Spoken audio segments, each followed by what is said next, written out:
नमस्कार, मैं डॉक्टर चंद्रमणि ब्रह्मदत्त। हमारे आज के रूबरू कार्यक्रम में आज पुनः एक बार एक और साहित्यिक शख्सियत से मुलाकात।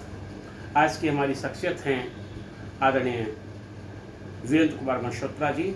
आप लगभग 40 वर्षों से हिंदी, डोगरी, पंजाबी भाषा में धारा प्रवाह लिख रहे हैं।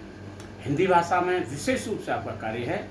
आइए आज आपसे आपके जीवन के उन अनछुए पहलुओं के बारे में बात करेंगे जो देश और दुनिया से दूर रहे या देश और दुनिया के सामने नहीं आ पाए। जी नमस्कार। Thank you very much. Doctor साहब, जैसा कि आपके बारे में क्या है कि आप डोगरी भाषा में, पंजाबी भाषा में और हिंदी भाषा में धारा प्रवाह लिख रहे हैं और लगभग 4 दशक यानी 40 वर्ष से ज़्यादा से आपका लिखने का अभ्यास है। बचपन में कैसे सोचा कि क्या बनना है और क्या लिखना है? जी। मैं पंजाब के गांव कराल डिस्ट्रिक्ट गुरदासपुर का रहने वाला हूं जी। और बड़ा ही पिछड़ा हुआ गांव था। यहाँ पर कोई सुविधा थी ही नहीं, पेपर की सुविधा नहीं थी, कोई भी सुविधा नहीं थी और कभी सोचा भी नहीं था कि मैं राइटर बन सकता हूँ। मैं जब जवान हुआ तो मैंने बॉर्डर सिक्योरिटी फोर्स ज्वाइन कर ली जी। As a head constable. जी। BSF में ज्वाइन कर लिया। जी। तो एक दिन मंदिर में मैं भजन गाते थे जैसे आम लोग गाते हैं, मैं भी मंदिर में जाता था, भजन गाता था। जी। तो मैंने एक भजन शुरू किया और वो भजन था इनका मोहम्मद रफ़ी साहब का गाया हुआ। जी।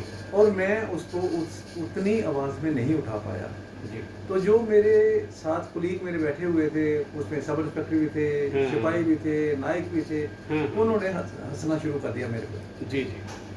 तो मुझे अच्छा नहीं लगा और मैं उठ के बाहर आ गया। जी। मेरे पीछे पीछे राजस्थान का एक लड़का था नाथी सिंह। जी। आज भी ये 1970 की बात। जी। जी। आज भी मुझे देखो याद है, नाथी सिंह वो मेरे पीछे आया तो मुझे कहता है कि साहब आप उठ के क्यों चले आए, आपको नहीं आना चाहिए था, भजन तो गाते हैं, अब तो एक नहीं गा सके तो क्या हुआ, दूसरा गा लेते। तो मैं कहा यार नाथी मुझे अच्छा नहीं लगा। तो कहता कि साहब आपको खुद ट्राई क्यों नहीं करते, खुद क्यों नहीं अपने भजन लिखते जो आप गा सकते हैं। जी। मैं कहा बेवकूफ़, कभी खुद लिखा जाता है क्या? तो कहता ट्राई करने में क्या हर्ज है। जी। तो उन दिनों सिलोन आता था। हाँ, रेडियो सिलोन। जी। उस दिन नेक्स्ट डे संडे था तो मैंने रेडियो सिलोन लगाया तो उसमें एक जो धुन बज रही थी, पता नहीं मेरे में क्या आया, कैसे किया, मैं अंदर गया, कापी उठाई, पेन उठाया और मैंने लिखना शुरू कर दिया। और जब तक वो धुन खत्म हुई तब तक मैं भजन लिख चुका था। वो भजन लेके मैं चला गया नाथी सिंह के पास। तो वो बड़े अच्छे ढोलकी बजाता था, बैंजो बजाता था, बड़ा अच्छा कलाकार था। तो उसको मैंने बोला कि मैं नाथी सिंह जी मैंने लिखा है और जरा देखो तो। जब हमने उसके कमरे में बैठ के गाया तो वो तो रिदम के साथ चल पड़ा। बिल्कुल। शाम को जब मैं मंदिर गया तो वो भजन मैंने गाया उसी मंदिर में, वो अपने मंदिर में जो BSF का मंदिर था। बिल्कुल। तो लोगों ने बहुत पसंद किया और जब नाथी सिंह ने बताया कि ये इन्होंने खुद ही लिखा है तो कुछ लोग उसमें थे जिनको लगा कि मुश्किल है, ऐसे कहाँ लिख सकते हैं, कैसे कहाँ लिख सकते हैं। तो मुझे किसी ने बोला कि ठीक है आप ऐसे करोगे, अगर आप लिख सकते हैं तो ये फलानी फिल्म आई है उस ट्यून के ऊपर आप कृष्ण भजन लिख के लाओ। जी। दूसरे दिन मैंने वो भी लिख डाली और धीरे धीरे मैं भजनों में होता चला गया और मैं लिखता चला गया। जी। जी। फिर उसके बाद उन दिन मैं अकेला था। फिर मेरी एंगेजमेंट हो गई। एंगेजमेंट हुई तो फिर मैंने थोड़े प्यार वाले गाने भी लिखने शुरू कर दिए। बिल्कुल। मुझे उन दिनों कविता का मुझे पता नहीं था कि कविता किसे कहते हैं। लेकिन पंजाबी के मल्होत्रा साहब, पंजाबी के जो गाने हैं और डोगरी के गाने वो तो उस समय बड़े प्रसिद्ध रहे।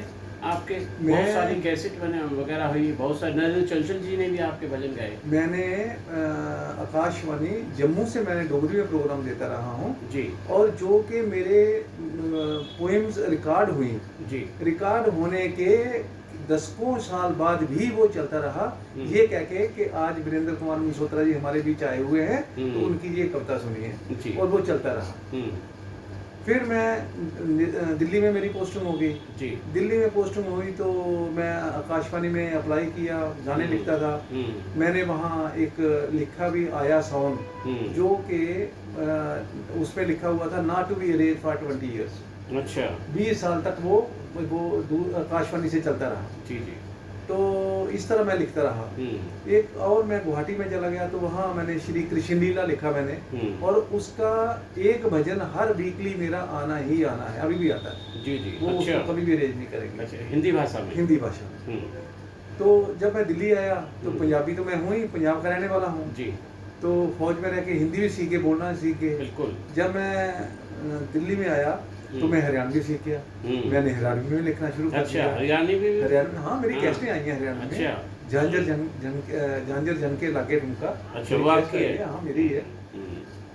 तो फिर मैंने एक बार चंचल जी से मैं सोचा कि मैं क्यों ना किसी सिंगर को पकड़ूं। तो मैंने उनको फोन करता रहा, 6 महीने तक मैं चंचल जी को नहीं पहुंच सका। नंबर मेरे पास था लेकिन वो नहीं मिलते थे। एक दिन पता नहीं क्या था, लक्की समझो, मेरा लक समझो, मैं उनके पास जब फोन किया तो उन्होंने खुद ही उठा लिया।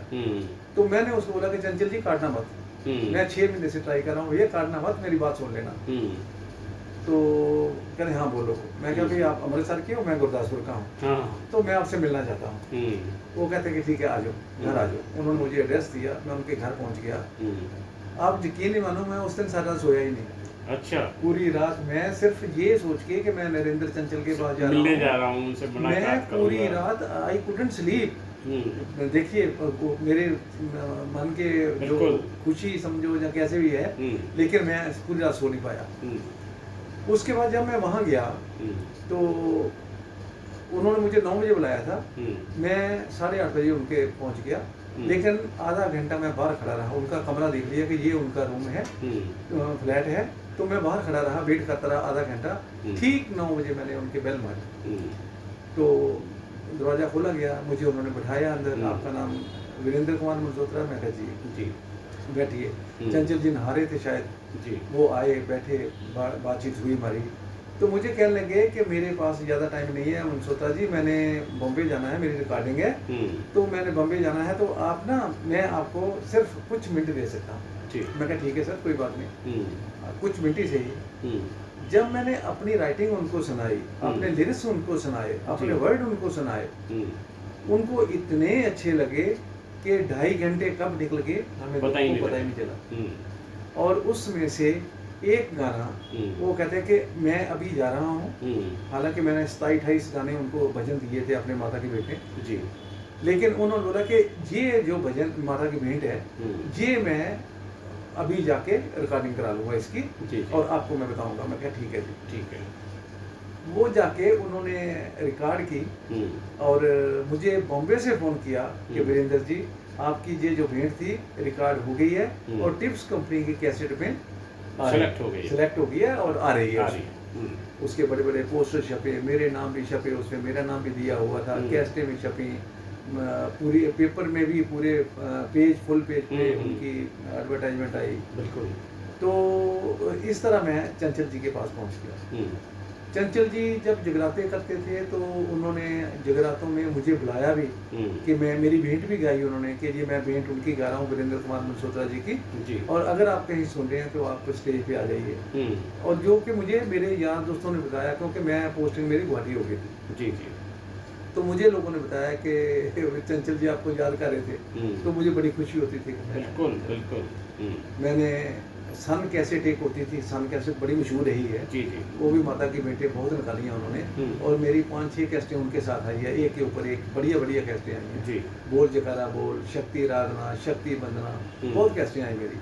जी। तो उन गानों को ये हमारे सोनू निगम जी ने भी गाया। अच्छा। उन दिनों सोनू निगम नहीं बोलते थे, सिर्फ सोनू बोलते थे। हाँ, हाँ। तो उसके नाम सिर्फ सोनू लिखा हुआ था, हाँ। क्योंकि काफ़ी पुरानी बात हो गई है। जी, जी। तो उन दिनों सोनू नाम लिखा हुआ था, तो हुँ। सोनू निगम ने भी गाए गाने। जी।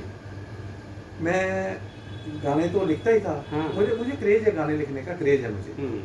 मैंने जैसे मैंने बताया कि मैंने दिल्ली आकाशवाणी में मैंने उनको अपना बायोडाटा भेजा, जी। अपने गाने भेजे, हुँ। तो मुझे उन्होंने अप्रूव्ड लिरिसिस्ट अप्रूव कर दिया अच्छा। और मैं उनका हो गया। हुँ। कोई भी शख्स मेरे लिखे हुए गाने मेरे नाम के साथ दूरदर्शन और आकाशवाणी दोनों में गा सकता है। अच्छा। हुँ। फिर उसके बाद मैं चला गया गुवाहाटी। हुँ। गुवाहाटी चला गया तो बॉर्डर के ऊपर तो पता ही है आपको हमारी लाइफ बिल्कुल, क्या होती है। बिल्कुल, बिल्कुल। और वो भी क्योंकि बीएसएफ जैसी सेवा BSF और वो भी ऑफिसर्स ग्रेड में तो बहुत जी। ज़िम्मेदारी सारी। तो बॉर्डर के ऊपर बैठ के अपने एक्चुअली कविता क्या है, अपने जी। मन की बात हुँ। जो आदमी कागज के ऊपर उकेर देता है, हाँ, लिख देता है बिल्कुल। और वो रिदम में आ जाती है, तो दैट इज ए कविता। बिल्कुल, बिल्कुल। तो अपने मन की बात को सहज और सरल रूप से आप Yes. प्रस्तुत कर दें, और सामने वाले को समझ सामने आए। वाले को समझ आ जाए। बिल्कुल, आप क्या कहना चाहते तो हैं? मैं लिखता रहा, हुँ। लेकिन उन दिनों मुझे ये पता नहीं था कि मैं कविता लिख रहा हूँ। जी। और मैं काफ़ी लिखा, क्योंकि वहाँ टाइम ही टाइम होता है हमारे पास। हुँ। दिन का टाइम है, शाम का टाइम है, खाली बिल्कुल। बैठे हुए हैं, लिखते रहो कोई ना कोई चीज़। हुँ। तो वहाँ मैं लिखता रहा जी। और ऐसे ही करते करते मेरे इंटरव्यू भी छपे गुवाहाटी में, हिंदी पेपरों में, टाइम्स ऑफ इंडिया में छपे, ट्रिब्यून में छपे। हुँ। तो मुझे लोगों का भरपूर प्यार मुझे मिला। मेरी एक कविता आती थी तो मुझे कितने लेटर मिलते थे लोगों से, कितने फ़ोन आते थे मुझे, हुँ। कहानियाँ मेरी छपती थी। तो मुझे बहुत प्यार मिला और इतना प्यार कि मेरे कई बार जो मेरी आंखों में आंसू भी आ जाते थे हाँ, कि भावना लोग से। मुझे कितना प्यार करते हैं, कितना यार, बिल्कुल। जिस तरह अब हम बात कर रहे हैं मुझसे साहब कि किसी भी क्षेत्र में जब आप काम करते हो कोई ना कोई गुरु होता है। संभवतः आपके भी गुरु रहे होंगे। आप इसमें इस जो क्षेत्र में जब आप साहित्य लिख रहे हैं, हिंदी भाषा का साहित्य लिख रहे हैं, पंजाबी भाषा का साहित्य लिख रहे हैं या डोगरी भाषा का साहित्य लिख रहे हैं और बराबर तीनों भाषाओं में आप लिख रहे हैं, तो कहीं ना कहीं से प्रेरणा तो जरूर मिली होगी, किसी शख्सियत से प्रेरणा तो जरूर मिली होगी। शायद मैं इसमें ना ही कहूँगा, जी। क्योंकि ये मेरे अंदर की आवाज़ जी। थी, मेरे मन की आवाज़ थी हुँ। कि मैं लिखना चाहता हूँ। हुँ। और मेरी कभी भी किसी भी बड़े राइटर से या छोटे राइटर से या मेरे जो राइटर थे, मेरी कभी भी किसी से मुलाकात हुई नहीं, ना मैंने कभी की। जी। क्योंकि फौज बॉर्डर सिक्योरिटी फोर्स में रहते हुए हम सिविल से नहीं मिल सकते, बिल्कुल। तो वो भी एक बड़ा ड्रॉबैक है कि हम लोग सिविलाइज नहीं हो पाते। हुँ।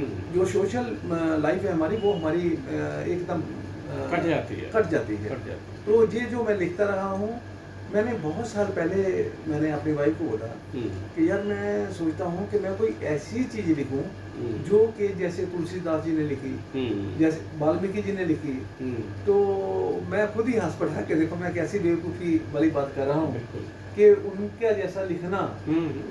मेरे बस की बात नहीं थी, क्योंकि ना तो हम इतने पढ़े लिखे हैं, ना ही हम लोगों को कोई गुरु है हमारा, जैसे आपने बोला है, बिल्कुल। और ना ही हमें कहीं से प्रेरणा मिली है। हुँ। लेकिन बस वो मेरी बात आई गई होगी। हुँ। अभी कुछ साल बाद, जी। उसके तकरीबन 20 साल बाद, हुँ। एक दिन मैं ऑफिस जाने के लिए तैयार हुआ। मेरा ऑफिस महिपालपुर में था, महिपालपुर दिल्ली में। महिपालपुर दिल्ली में। जी। तो घर से मैं निकला, हुँ। गाड़ी ड्राइवर चला रहा था, मैं पीछे बैठा हुआ था, हुँ। डायरी मेरे हाथ में थी। हुँ। मुझे ना जाने कहाँ से प्रेरणा आई जी। कि मैंने श्री राम स्तुति लिखना शुरू किया। हुँ। और जब तक मैं महिपालपुर पहुंचा, हुँ। इसमें तकरीबन 45 मिनट लगे होंगे, जी। मैं राम स्तुति लिख चुका। अच्छा। मुझे खुद नहीं पता चला कि मैंने कब लिख डाली। जी, जी।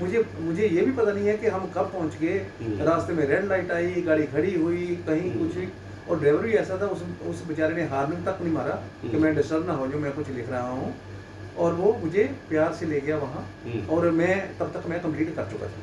ये धार्मिक उसमें तो आपका बहुत काम है, जैसे राम स्तुति है, कृष्ण स्तुति है, दुर्गा स्तुति है, इसमें भी आपका काफ़ी काम है।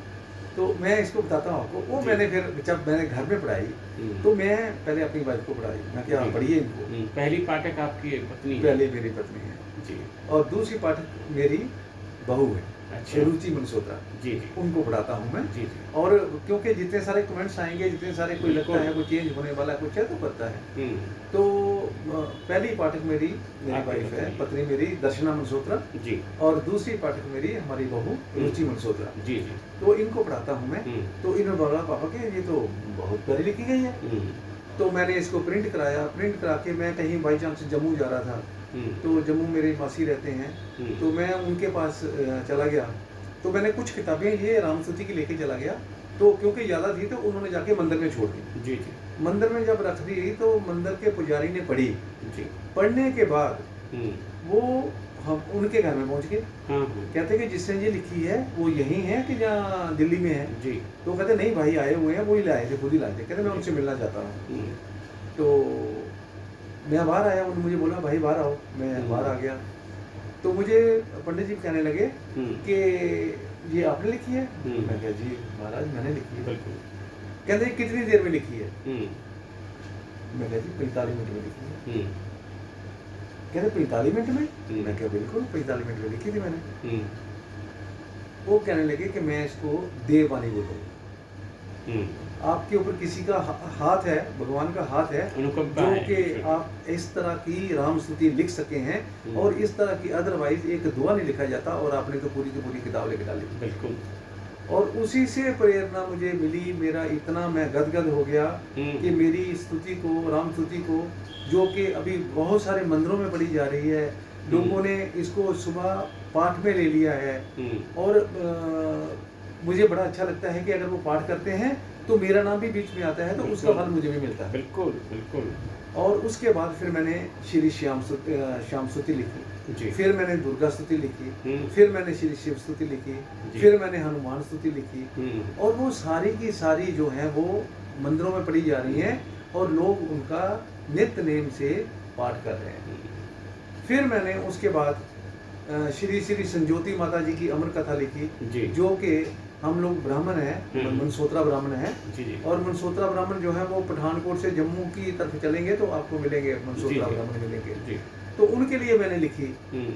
और वहाँ वो- की वो देवी होंगी उससे। जी, हमारी जो कुल देवी है। कुल देवी है। और वो इतनी अच्छी किताब बनी, इतनी अच्छी किताब बनी कि हमारे 4-5 स्थान हैं। जी जैसे एक सांबा के पास कटली जगह है, वहाँ है जो मेन है। जी जी। एक पोहा है पठानकोट में, एक पोहा कंस्टिट्यूंसी है। एक कराल है जहाँ मैं पैदा हुआ था। जी।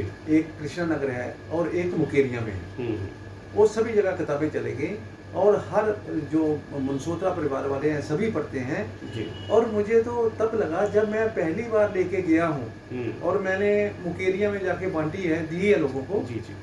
और उसकी जो आरती है, हम्म, हम लोग बैठे हुए थे, मैंने तो ध्यान में नहीं दिया। हम्म। और बहू हमारी कहने लगी पापा ये तो हमारी आरती गा रहे हैं, और वो ढोल के ऊपर गा रहे हैं, ढोल की चिमटी के साथ गा रहे हैं। बिल्कुल। कि एंड आई वाज सरप्राइज्ड कि मेरी आरती बिना पढ़े हुए इन्होंने ढोलकी के ऊपर गा दी। जी। और अभी वही आरती जो है वो सारे 5 जगह पे ऊपर चल रही है, और मेरी किताबें लोग पढ़ रहे हैं, और लोग मुझे प्यार दे रहे हैं, आशीर्वाद दे रहे हैं। और शायद यही है कि मैं इस तरह की लिख सकता हूँ। बिल्कुल बिल्कुल।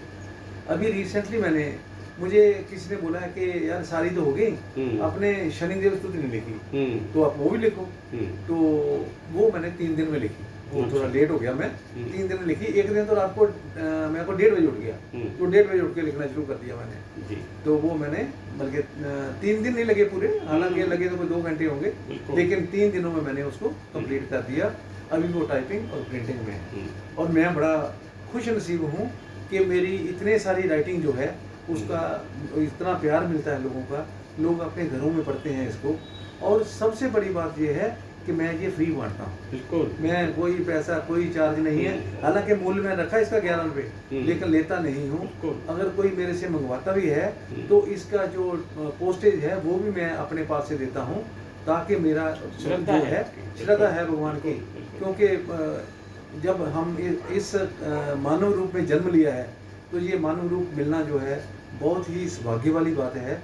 हम कुछ लोग तो ऐसे ही उड़ा देते हैं, लेकिन मैं सोचता हूँ कि समाज को कुछ दे के जाएँ तो पीछे भी हमारा नाम चलता रहेगा। जैसे मनसोत्रा साहब, इस चीज़ की हम लोग चर्चा कर रहे हैं कि आपके गाए हुए भजन हिंदी में हों, चाहे डोगरी हो या पंजाबी में हो, नरेंद्र चंचल जी ने गाए, सोनू निगम जी ने गाए, जी। और भी बहुत सारे क्षेत्रीय कलाकारों ने गाए। बहुत सारा, हाँ जी। हरियाणवी में भी आप भाषा जी। में आपकी कैसेट आई जी।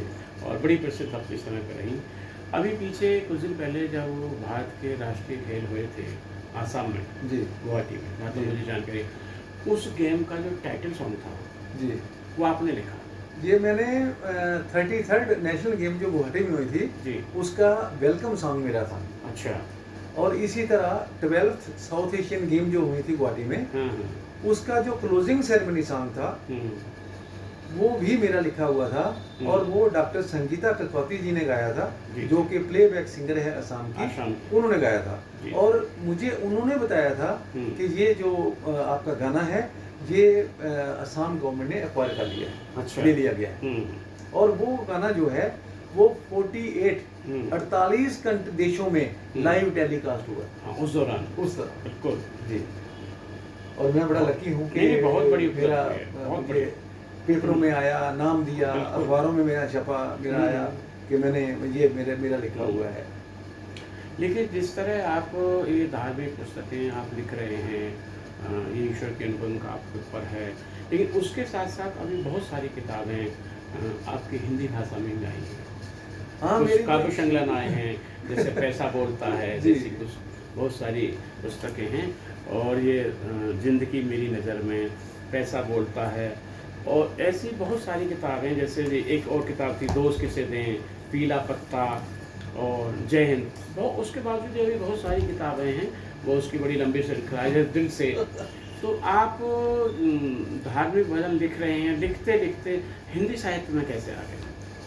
ये मुझे भी पता नहीं चला कि जब मैं दिल्ली में पोस्टिंग हुआ तो जब मैं बहुत बड़े बड़े जो हैं यहाँ, दिल्ली तो वाकई ही इसमें कोई शक नहीं है, यहाँ बहुत ही महान आदमी रहते हैं। और उन्होंने बताया कि ये तो कविता है।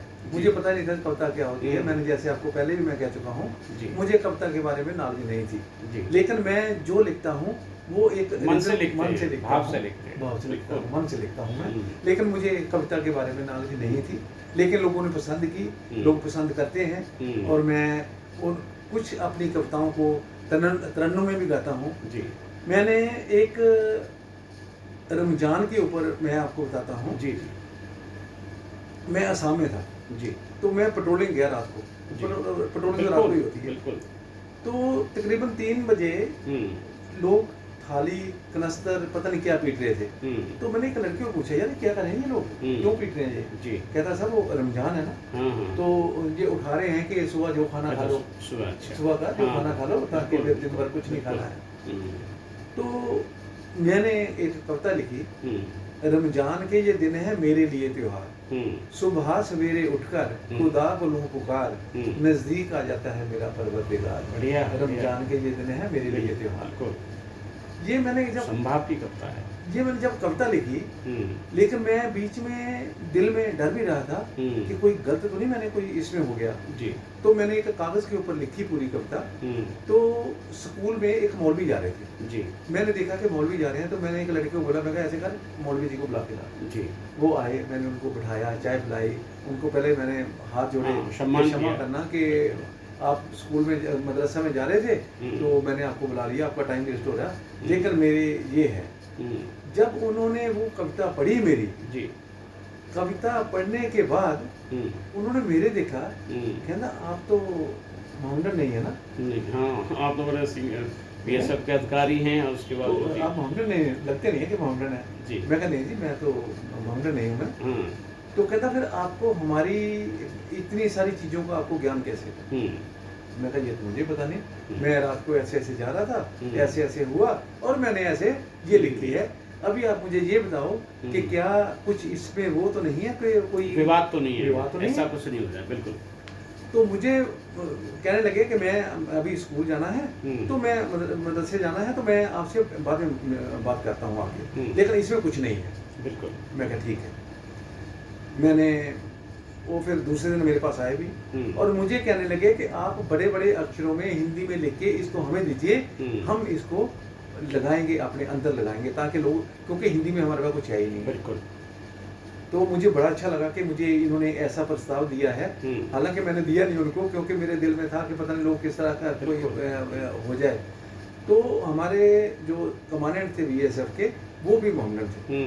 तो मैंने टाइप करा के मैंने उनको कॉपी दी, और वो इतने खुश हुए कि हालांकि उनके धर्म में किसी चीज़ को माउंट कराना नहीं है, लेकिन उन्होंने वो कॉपी माउंट करा के अपने घर में लगाई। बिल्कुल। और मैं बड़ा खुश नसीब हूँ कि मेरी लिखी हुई रमजान के ऊपर कविता मैं उनको दे पाया। और ये है, और अगर आप कहें तो मैं वो बिल्कुल बिल्कुल बिल्कुल जरूर जरूर। ये तो सौभाग्य होगा हमारे साहित्यकारों का, हमारे साथियों का, जो आपका इस चैनल पर इंटरव्यू देख रहे हैं। जी, इस कविता को मैंने नाम दिया था जी, मेरी नज़र में रमजान। जी। रमजान के ये दिन है मेरे लिए त्योहार, रमजान के ये दिन है मेरे लिए त्योहार, सुबह सवेरे उठकर खुदा को लूं पुकार, नजदीक आ जाता है मेरा परवरदिगार, रमजान के ये दिन है मेरे लिए त्योहार। जी।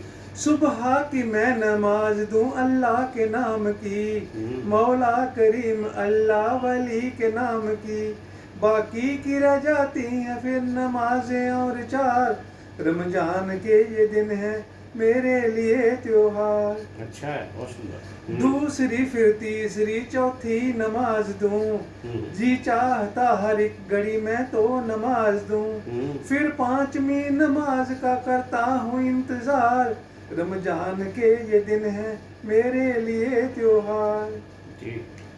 पढ़कर नमाज पांचवी दिल हल्का कर लिया, अल्लाह को जैसे मैंने दामन में भर लिया, खोलूंगा मैं तो रोजा, खोलूंगा मैं तो रोजा लेकर के इफ्तार, रमजान के ये दिन है मेरे लिए त्योहार।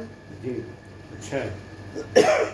ये 30 दिन रमजान बाद, ये 30 दिन रमजान के मेरी कमाई है, कैसे बताऊं नेमतें जो मैंने पाई हैं, अल्लाह की बंदगी है, अल्लाह की बंदगी है, अल्लाह से मेरा प्यार, रमजान के ये दिन है मेरे लिए त्योहार। 30 दिन रमजान बाद ईद आई है, खुशियाँ ज़माने भर की मैंने आज पाई हैं, लगता मैंने कर लिया खुदा का है दीदार, रमजान के ये दिन है मेरे लिए त्योहार, रमजान के ये दिन है मेरे लिए त्योहार, सुबह सवेरे उठकर खुदा को लूं पुकार, नजदीक आ जाता है मेरा परवरदिगार। बहुत अच्छा, बहुत सुंदर। तो ये मैंने लिखी थी। सद्भावना की और संभाव की कविता है, और वर्तमान जो परिस्थिति देश और दुनिया की है उसको बड़े एकरूपित करती है आपकी ये कविता। और चूँकि ऐसी जो कविता हैं जो कि सदर्म संभाव के लिए हों, और जिस धर्म में हम नहीं उसको भी समान रूप से समझा जाना और माना जाए, और उनको ही उसी तरह से प्यार किया, यही कविता है। दूसरा, जिस तरह से कि आपकी साहित्यिक सफ़र की हम बात कर रहे थे, तो अब चूँकि ये जो साक्षात्कार है हम अपने उन साथियों के लिए करते हैं कि जो कि साहित्य में नवीन रूप से प्रवेश कर रहे हैं, या साहित्य के जो शोधार्थी हैं, जो साहित्यकारों के बारे में, देश दुनिया के साहित्यकारों के बारे में जानना चाहते हैं कि कहाँ से सफ़र पहले शुरू किया, कैसे कैसे सफ़र किया। और दूसरा मुझसे एक चीज़ और मैं आपसे चीज़ें पूछ रहा हूँ कि आपका साहित्य के क्षेत्र में आपको कुछ विरासत में तो मिला नहीं है, नहीं, जो कुछ भी है जी आपके संघर्ष है जी, आप उस संघर्ष की से आप साहित्य में इस मुकाम पर आए हैं। तो इस संघर्ष में परेशानियों का सामना तो जरूर करना पड़ा, कुछ ऐसे संस्मरण जो आप बताना चाहेंगे हमारे साथियों के लिए कि किस संघर्ष के बाद आप चल रहे। इतना देखिए, इस स्तर पर आना इतना आसान तो होता नहीं है जी, उसमें जाहिर सी चीज़ है कि संघर्ष रहा होगा, जीवन के कुछ खट्टे मीठे अनुभव जरूर रहे होंगे। मैं चाहूँगा कि वैसे कुछ संस्मरण, हम किसी की आलोचना बुराई नहीं कर रहे हैं, लेकिन बिना नाम लिए जो आपके खट्टे मीठे अनुभव रहे हों तो उनके बारे में थोड़ा सा बताएं। देखिए, पहले तो मैं ये कहूँगा कि जो नए लेखक हैं या कवि बनना चाहते हैं या लिखना चाहते हैं, सबसे पहले है कि जब उनके मन में कोई भाव आता है जी, तो उसको उस भाव को वो अपने कागज के ऊपर जरूर उतारें जी, क्योंकि नहीं तो वो 2 4 10 मिनट बाद या आधे घंटे बाद भूल जाएगा कि मैंने क्या निकल सोचा जाएगा था। बिल्कुल। अगर आप उस चीज़ को कागज़ के ऊपर उतार लेते हैं या रिकॉर्ड कर लेते हैं, आजकल तो मोबाइल हाँ, हाँ, काफ़ी अच्छे बिल्कुल, आ गए हैं जिसमें बिल्कुल। रिकॉर्डिंग फैसिलिटी है, बिल्कुल। तो वो लिख लें। हम्म, जब आप वो लिखेंगे, अगर आपके पास उस समय टाइम नहीं है, तो उसके बाद भी आप जब उसको पढ़ेंगे तो आपका माइंड जो है वो उसी लाइनों के ऊपर दौड़ना शुरू कर बिल्कुल, देगा कि मुझे बिल्कुल। इसके आगे क्या करना है। हम्म, और कभी-कभी ऐसे होता है कि बहुत सारे जो बड़े महान कवि जिनको हम बोलते हैं, महान कौन बनाता है? हम लोग ही बनाते हैं। बिल्कुल, अगर हम किसी को महान बोलते हैं तो हम बोलते हैं कि तुम बहुत अच्छा है, आप बिल्कुल। महान हो। बिल्कुल। अदरवाइज महानता वाली कोई बात तो ऐसी होती नहीं है। आदमी तो आदमी है, ये जो लेकिन भीड़ से अलग हटकर काम कर रहे हैं, लेकिन विशेष काम कर रहे हैं। लेकिन जी, उसके साथ-साथ मैं ये सोचूँगा कि हर एक ना एक टीम वर्क होता है। जी, ठीक है, अगर मैं उस लेवल तक नहीं हूँ, बहुत बड़े कवि हैं, उस लेवल का नहीं हूँ, लेकिन मुझे मौका तो मिलना चाहिए। बिल्कुल। आगे आने का मौका तो मिलना चाहिए ताकि मैं भी अपने उद्गार, जो मेरे मन के उद्गार है, वो मैं पेश कर सकूँ। बिल्कुल। हो सकता है उसमें गलतियाँ होंगी, हो सकता है उसमें कमियाँ होंगी, त्रुटियाँ होंगी, बिल्कुल। बीसों त्रुटियाँ होंगी, बिल्कुल। लेकिन किसी को डिस्कार्ड करना मैं समझता हूँ कि ये ठीक नहीं है। बिल्कुल। और आदमी को प्रोत्साहन देना बहुत ज़रूरी है और देना भी चाहिए, ताकि हमारी जो आने वाली पीढ़ी है, जो हमारी नई पीढ़ी आ रही है, जो नई पौध आ रही है, वो भी आपके कदमों को देख के आप तक बिल्कुल, बिल्कुल। पैरों के निशानों के ऊपर चल के आप तक पहुंच सके। अगर आप तक ना भी पहुंचे तो आपके नीचे तक ही सही, लेकिन वो आपके कदमों पे चलने का प्रयास प्रयास तो तो करें, करेंगे। साहस तो करें। जी। लेकिन जो जैसे अभी मैंने पूर्व में कहा, अभी उसी चीज़ को मैं दोहरा रहा हूँ कि आपको ये कोई चीज़ विरासत में नहीं मिली, आपके परिवार में दूर तक कोई साहित्य क्षेत्र नहीं था। उसके बावजूद भी आज जो आप साहित्य के जिस मुकाम पर हैं, जिस तरह से हमने चर्चा की कि आप 3 भाषा में धारा प्रवाह लिख रहे हैं और भक्ति गीतों को जिस तरह से अभी चर्चा हुई कि नरेंद्र चंचल जी ने गाया, सोनू निगम जी ने गाया, या हरियाणवी में वहाँ के हमारे जो क्षेत्रीय कलाकार हैं उन्होंने गाया, डोगरी में गाया, या और भी जिस तरह से आप गा रहे हैं, तो ये जो सफ़र है इसमें कुछ जरूर खट्टे मीठे अनुभव है आपको रहे। ऐसा हो नहीं सकता कि खट्टे मीठे अनुभव नहीं रहेगा। ऐसे कुछ खट्टे मीठे अनुभव से रूबरू होना चाहिए। हम नहीं कह रहे हैं किसी का आप नाम लें, हम इसको विश्वास भी नहीं करते, लेकिन चूँकि पता होना चाहिए संघर्ष का जो सफ़र यहाँ तक आया है इतना सरल तो नहीं था। मैं तो ये कहूँगा जी। कि मुझे सभी ने सराहा ही है, मुझे सभी ने बोला ही है लिखने के लिए, और मैं आलोचना नहीं होती किसी की, जी। क्योंकि हर एक का लिखने का ढंग, उसके वर्ड, उसकी सोच, वो उसकी अपनी होती है, जी। वो क्या बताना चाहता है। लेकिन मैं एक चीज़ और कहूँगा कि आदमी को अपनी उम्र के साथ साथ परिपक्व होना बहुत ज़रूरी बहुत है, जरूरी। क्योंकि अगर हम बचपन को छोड़ के जवानी में आते हैं, जवानी को छोड़ के अधेड़पन में आते हैं, अधेड़पन को छोड़ के बुढ़ापे में आते हैं, तो मेरे ख्याल में हमारी राइटिंग जो है वो एक स्तर की होनी चाहिए, जो कि लोगों को भी लगे कि यस, ये वाकया ही किसने कुछ लिखा है। बिल्कुल, यानी आप ये कहना चाहते हैं कि उम्र का अनुभव, उम्र की परिपक्वता Yes. भी आपके साहित्य में झलकनी चाहिए। बिल्कुल, बिल्कुल झलकनी चाहिए। बिल्कुल। जिस तरह की आप उसी के साथ साथ आप बहुत देश के बहुत सारे साहित्यिक संगठनों से जुड़े हैं। इंद्रप्रस्थ लिटरेचर फेस्टिवल में आप जहाँ तक मुझे जानकारी उसके आप संस्थापक सदस्य हैं और सलाहकार की भूमिका में हैं। जी। तो ये जो संगठन है आपका, वो भारत और भारत के बाहर सर्वभाषा के लिए काम करता है, हिंदी और समान भाषा के लिए काम करता है। आप क्या भविष्य देखते हैं? भविष्य इसका देखिए, भविष्य कौन बनाता है? जी। अध्यक्ष जी। अध्यक्ष का सोच, सलाहकार जो है वो सलाह दे सकता है, जी। लेकिन इसी को, किसी चीज़ को बढ़ाना, ये एक बहुत ही मेहनत का काम है। वहाँ पर पदाधिकारी चुनना, वहाँ पर कार्यक्रम कराना, वहाँ के उनके पेपरों में आना, लोगों को इकट्ठा करना, लोगों को जोड़ना, और ये मैं ये समझता हूँ कि ये जो इंद्रप्रस्थ लिटरेचर फेस्टिवल है, ये एक इतना अच्छा काम कर रहा है कि कोई भी स्टेट ऐसी नहीं है जहाँ पर इनकी शाखा नहीं है, कोई भी ऐसी स्टेट नहीं है जहाँ महीने में इनका प्रोग्राम नहीं होता है।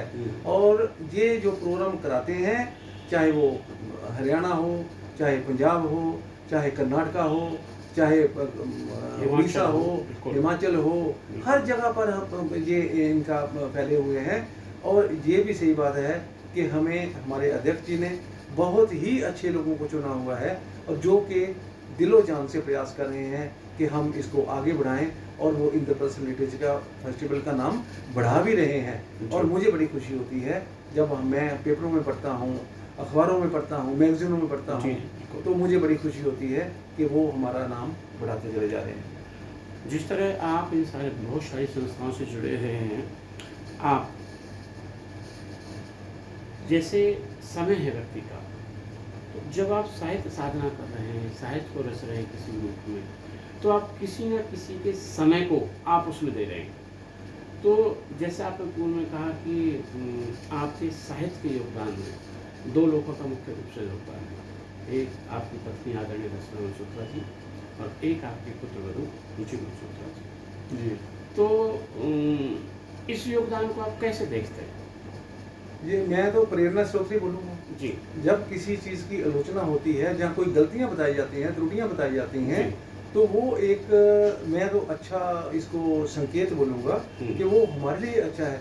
क्योंकि बाहर जाने से पहले जी। लोग कहते हैं कि अगर गलती घर में पकड़ी जाए तो उसको गलती नहीं कहते। नहीं कहते। गलती तब होती है जब वो गलती बाहर निकल के चली जाए, समाज में चली जाए, या बाहर निकल जाए, तब गलती कहलाती है। अगर घर में हम कुछ करते हैं, तो अगर मैंने कोई मैं कोई टॉपिक लेता हूँ, जी, और उस टॉपिक को मैं आपसे डिस्कस करता हूँ, आप मुझे कुछ उसके बारे में कुछ ज्ञान देते हैं, तो उसका बेनिफिट मुझे जाता है कि मैं उस चीज़ को और भी अच्छी तरह से पेश कर सकता हूँ। बिल्कुल, बिल्कुल। तो मैं तो इसको लेता हूँ, जी। एज ए पॉजिटिव लेता हूँ मैं कि मेरी हेल्प कर रहे हैं ये। बिल्कुल। जी। जिस तरह आपका इतना बृहत साहित्य है कि इसमें हालांकि ये बात बड़ी कहना बड़ा मुश्किल है कि कौन सी पुस्तक बहुत ज़्यादा अच्छी है, क्योंकि इस पर एक सिद्धांत ही लागू होता है मल्होत्रा साहब की, हर माँ को अपना बच्चा कैसा भी हो उतना ही प्रिय है। तो हालांकि मेरा अपना मत है, निजी मत है कि उसी तरह से हर साहित्यकार को अपनी पुस्तक उतनी ही प्रिय है। लेकिन आपके इतने बृहत साहित्य में आपकी कौन सी पुस्तक आपके दिल के नज़दीक है, जिसको आप कहते हैं कि ये मेरी सबसे पुस्तक है? मैं इसको अपनी पुस्तक मेरी है जी, जिंदगी मेरी नज़र में। जी। ये बिल्कुल मेरे दिल के करीब है। ये मेरी पहली पुस्तक है। अच्छा। और मैंने इसे ज़्यादा कविताएं दी भी नहीं थी, जी। लेकिन जब लोगों ने पढ़ा इसको, हाँ। तो मुझे ये कहा कि ये आप एनसीईआरटी को क्यों नहीं देते, NCERT ये कोर्स में क्यों नहीं लगती ऐसी, ये ऐसी ही पोइम चाहिए जो कि हमारे समाज को चाहिए। बिल्कुल। तो मुझे बड़ा अच्छा लगा कि मेरी जो पोइम है वो इस तरह की सराही जा रही है, सराय इतना प्रोत्साहन इतना मिल रहा है, प्रोत्साहन मिल इस रहा तरह है। से कर रहा है। जी। तो इसमें कोई विशेष बात, इसमें किस तरह की कविताएं हैं आपकी पहली पुस्तक में? इसमें कोई कविता जो बिल्कुल आपके बिल्कुल नज़दीक हो, जिसको ये भी कह सकते हैं भाई ये मेरी जो कविता है वो ज़्यादा मेरे नज़दीक है, या मेरे लिए ज़्यादा अच्छी है? ये कविता का जो जी। लिखना है, जी। ये लिखा तो मैंने है, हम्म। लेकिन आप ये भी कहेंगे कि कविताओं को चुनना, सिलेक्ट करना, कौन सी कविता किस किताब में जानी चाहिए, वो भी बड़ा एक मेहनत वाला काम है। बिल्कुल। हर चीज़ एक कविता नाम के हिसाब से उसके जानी चाहिए। बिल्कुल। तो मेरी पहली कविता मैंने इसमें दी थी, मैं और जिंदगी। जी, जी, बिल्कुल। बहुत दिनों बाद बैठा हूँ अकेले जिंदगी के पास। बढ़िया। बहुत दिनों बाद बैठा हूँ अकेले जिंदगी के पास, कुछ अनोखा सा अनूठा सा होने लगा है आभास। अच्छा, बढ़िया। तू कहती गई मैं करता गया, तू डराती गई मैं डरता गया, तू चलाती गई मैं चलता गया, तू हंसाती गई मैं हंसता गया, तू रुलाती गई मैं रोता गया, तू देती गई मैं खोता गया। कुछ पल ऐसे भी आए जिंदगी, मन हो उठा उदास, कुछ अनोखा सा अनूठा सा होने लगा है बढ़िया, आभास। बढ़िया, बहुत सुंदर। कर्म है तू ही ईमान, 5 तत्वों से बना तू मकान, आंसुओं की धारा है तू मुस्कान, बनाया है तूने मुझे इंसान, वरना मैं होता क्या सोचूं कभी, बनाती है इंसान किसी को शैतान, महान ही नहीं तू बहुत है महान। बढ़िया, अच्छा, बहुत सुंदर रचना। तेरे साथ बातें कर जिंदगी, हम्म। हुआ अपनेपन का एहसास, हम्म। कुछ अनोखा सा अनूठा सा होने लगा है आवाज। अच्छा। चंचल है तू और शोक भी तू, हम्म। मदमस्त है तू और होश भी तू, हम्म। साज भी तू और सोच भी तू, हम्म। कभी निर्बल कभी जोश भी तू, हम्म। भाग्य है तू और भोग भी तू, भोग भी तू। साधना भी तू और योग भी तू, हम्म। प्यार भी तू और रोश भी तू, बिल्कुल। हम्म। रंग में डुबो दे जो तू जिंदगी, हम्म। है उल्लास ही उल्लास, हम्म। कुछ अनोखा सा अनूठा सा होने लगा है आवाज। बढ़िया, बढ़िया, बहुत सुंदर। दरियाओं की लहर भी तू, जी। दरियाओं की लहर भी लहर भी तू, तू। निशा नहीं है हम्म। शहर भी तू, हम्म। हर दिन का मीठा मीठा पहर भी तू, हम्म। दुश्मनी में तो कहर है तू, हम्म। भागती है क्यों जरा ठहर भी तू, बढ़िया। बुझ जाए तो जहर है तू, तभी तो कहता हूँ लहर है तू। लहर है तू। कुछ से कुछ बना देती वीरेंद्र, हम्म। कुछ से कुछ बना देती वीरेंद्र, अगर जिंदगी आ जाए रास, कुछ अनोखा सा अनूठा सा होने लगा है आवाज। आवाज। बहुत दिनों बाद बैठा हूँ अकेले जिंदगी के पास, कुछ अनोखा सा अनूठा सा होने लगा है आवाज। बहुत सुंदर, बहुत सुंदर। बड़ी जवीनी और स्वाभाविक कविता, ये दिल से निकली हुई कविता है मसूदा साहब। कई बार हर साहित्यकार के मन में एक बात होती है कि अभी सर्वश्रेष्ठ लिखना बाकी है। जी बिल्कुल सही बात है। अभी सर्वश्रेष्ठ लिखना बाकी है। एक मन में कभी ये बात तो उठती होगी कि अभी बहुत कुछ लिखना बाकी है, या अभी बहुत सर्वश्रेष्ठ लिखना बाकी है। बात आपके मन में भी होगी। मेरे मन में है और मैं लिखता भी हूँ। नहीं नहीं, जब तक मैं लिख नहीं लूँ, लोग कहते हैं कि कभी जब तक लिखना नहीं उसका खाना हजम नहीं होता। जी। तो मैं अभी भी लिख रहा हूँ, अभी मेरी लेखनी में वही चीज़ है। और हाँ, ये इतना जरूर है कि जो मैं पहले लिखता था उससे ज़्यादा ही अच्छा लिख पा रहा हूँ अभी। और मैं चाहता हूँ कि मैं अच्छे से अच्छा समाज को अच्छे से अच्छा दूँ। और मैं अभी 2 बुक्स के लिए मैं कर रहा हूँ, लिख रहा हूँ मैं जी। और मैं जल्दी ही दूंगा, जल्दी दूंगा मैं। देखिए, वो तो आप ठीक कह रहे हैं, लेकिन एक मन में टीस है कि अभी सर्वश्रेष्ठ लिखना बाकी है। वो नहीं, अब एक मन में आदमी होता है यार अभी जो मैं लिखना चाहता हूँ ना वो मैंने नहीं लिखा। ऐसा ऐसा मन में अभी भी जज्बा है। बिल्कुल बिल्कुल है, क्योंकि अगर वो जज्बा नहीं रहेगा तो हम लिख नहीं पाएंगे, फिर तो आदमी लिख नहीं पाएगा। बिल्कुल। तो आदमी को कुछ नया, कुछ देखिए ऐसे ये जो कवि है ना, ये प्रयोग होते हैं। बिल्कुल। वो हर एक चीज लफ्ज वही हैं। कितने होंगे मेरे ख्याल में, अगर किसी को 200-250 शब्द आते हैं बिल्कुल, तो वो उतने बहुत हैं करने के लिए, घुमाने के लिए। तो मेरे ख्याल में उतना बहुत है कुछ नया लिखने के लिए, क्योंकि उन्हीं शब्दों का हेर फेर है, उन्हीं शब्दों को आप घुमा के फिरा के नया चीज दे सकते हैं। आप ये कहना चाहते हैं कि आदमी के दिलो दिमाग को शब्दकोश का होना बहुत जरूरी है। जितना शब्द, तो उसके लिए आपको लिटरेचर पढ़ना बहुत जरूरी है। आप अपना तो पढ़ते हैं, लोगों का पढ़िए, बिल्कुल, तभी तो पता चलेगा कि लोग लिखते क्या हैं, किस तरह लिखते हैं उनमें। और बहुत सारे ये जो दिमाग है आदमी का, ये एक कंप्यूटर टाइप है जी। इसमें जब आप पढ़ लेंगे तो वो आपको भूलेगा नहीं, कभी ना कभी आपको जरूरत पड़ने पर आपका जो माइंड है वो आपको याद करा देगा कि आपने ये वर्ड जो है वो वहाँ मैंने पढ़ा था, इसको यूज़ कर लो। बिल्कुल। और वो करते हैं, यूज़ किया जाता है।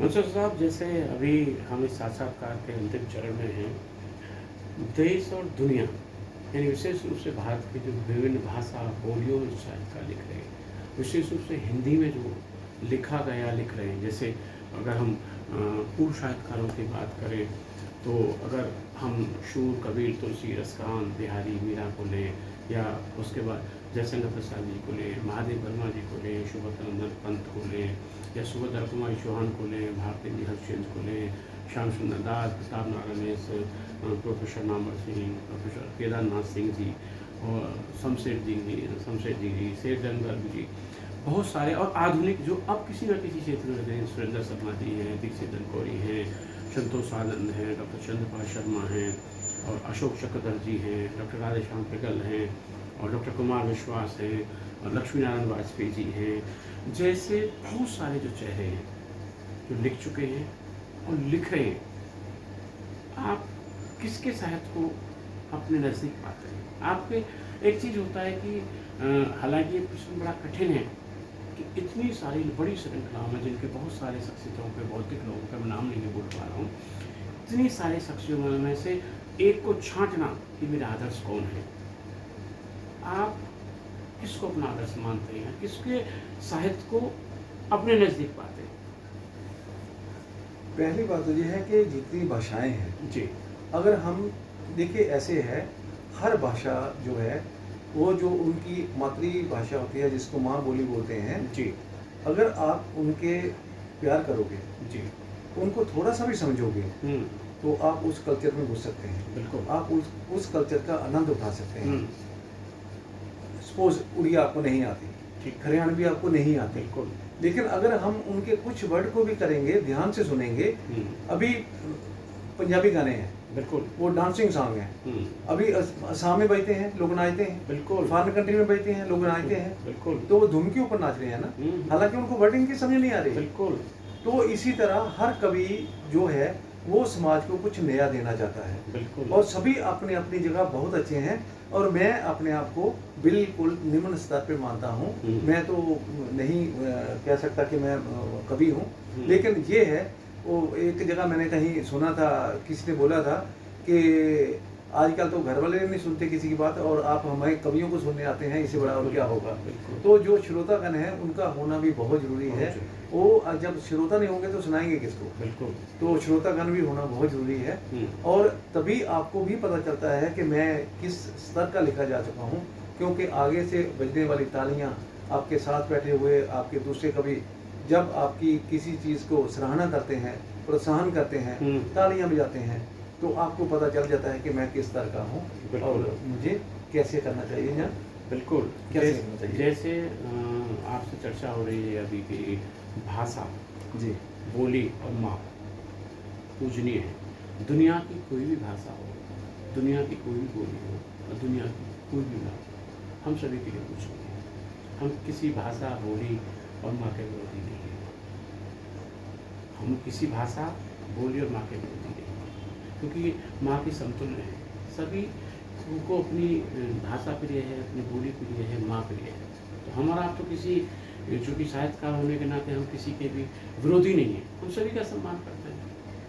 अगर हम सम्मान करते हैं, इसीलिए तो इंद्रप्रस्थ लिटरेचर फेस्टिवल जी। दिन दुगनी रात चौगुनी तरक्की कर रहा है, जी। क्योंकि हमारे लिए सभी भाषाएं, सभी बोलियां हमारे लिए एक समान है, और हम उनकी वैसी ही इज्जत करते हैं जितनी कि हम अपनी मातृभाषा की इज्जत करते हैं। इसलिए हम लोग बढ़ते आगे बढ़ते चले जा रहे हैं। धन्यवाद। दूसरा, अब हम जो हमारे नवीन साहित्यकार हैं, जो नई हमारी साहित्यकारों की जो पौधा है, या जो हमारे शोधार्थी हैं, उनके लिए आप क्या कहना चाहेंगे? मैं उनके लिए यही सुझाव क्या दे सकता हूँ, फिर मैं सुझाव देना जी जी, चाहूँगा बिल्कुल बिल्कुल। कि लोग कहते हैं कि अगर किसी की एक भी किताब जो है पब्लिश हो जाती है तो वो आदमी अमर हो जाता है, बिल्कुल। क्योंकि वो किताब ना जाने किन किन हाथों में कितने लोग पढ़ेंगे, किन लोगों के घरों में पढ़ेंगे, कितनी लाइब्रेरी में जाएगी, कितने सारे लोग उसको पढ़ेंगे। तो मेरे ख्याल में आदमी को अपनी रचनाएं इकट्ठी करके इसको पब्लिश कराना चाहिए, ताकि लोगों के हाथों में जा सके, लोगों के जहन में जा सके, लोग पढ़ के उसका आनंद उठा सके। तो लेकिन मेरे हिसाब से करानी जरूर चाहिए, बुक पब्लिश जरूर करनी चाहिए। बिल्कुल।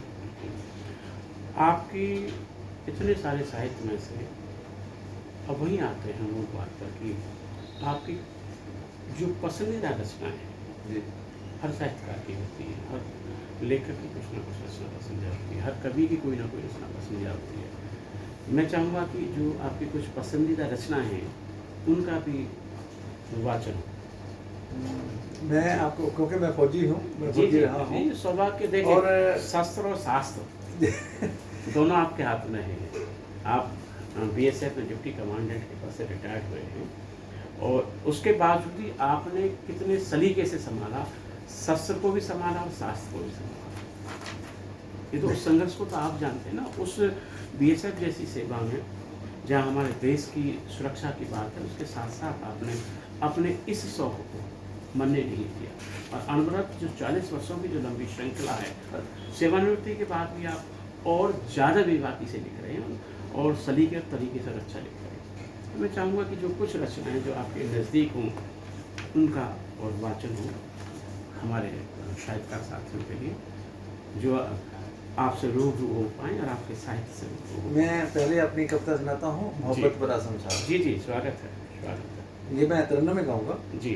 भरा है मोहब्बत से ये संसार, भरा है मोहब्बत से ये संसार, सिवा एक मोहब्बत के सोचो न यार। अच्छा। सोचो बुरा तो बुरा ही है होना, होना है जो होगा फिर क्यों है रोना। खुशियों के आंसू कई बार आए, गम के अशक से न पलकें भिगोना।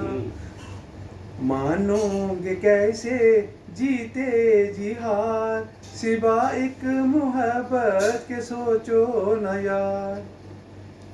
कलियों को देखो ये खिलती ही जरूर, कलियों को देखो ये खिलती जरूर, कोई तोड़ लेगा इनको जरूर।